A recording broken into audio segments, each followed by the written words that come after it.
अस्सलाम स्टूडेंट्स, आज हम स्टार्ट करेंगे FSc mathematics second year chapter number 3 है। इंटीग्रेशन का एक्सरसाइज 3.2 है और ये मैंने अपना वेबसाइट का एड्रेस, ईमेल एड्रेस और वाइबर वगैरह का नंबर दे दिया है मैंने। अगर मैंने ये कभी चेंज किया तो मैं डिस्क्रिप्शन में दे दूँगा, वेबसाइट की भी और यूट्यूब के चैनल की भी। क्वेश्चन नंबर 2 है, उसका 6th पार्ट करेंगे। ये एक ही स्टेप का क्वेश्चन है, सिर्फ बहुत ईजी सा क्वेश्चन है। वो ये है कि ये हमारे पास फंक्शन दिया गया integral sine of a plus b into x d x दिया गया। अभी ऐसे जैसे हो साइन ऑफ थीटा हो, ये सेम वही चीज़ है।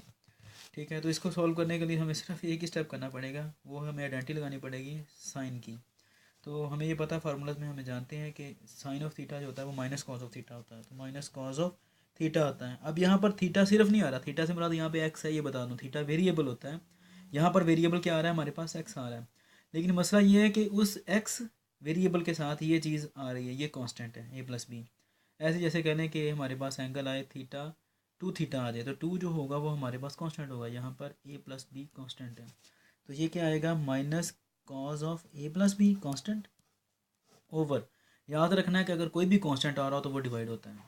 ये एक छोटा सा क्वेश्चन भी है, साथ में ये एक फार्मूले का समझ लेंगे, फार्मूला भी है जिसका रिजल्ट आगे हम यूज़ करेंगे।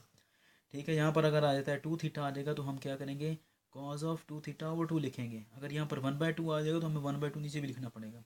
बस ये है इसके अंदर, ये छोटा सा सिर्फ एक स्टेप का क्वेश्चन है और मेरा ख्याल है कि ये तो आपको हर सूरत में समझ आ जाना चाहिए। तब इंशाल्लाह नेक्स्ट क्वेश्चन में मिलते हैं, तब तक के लिए अपना ख्याल रखिएगा। अल्लाह हाफिज़।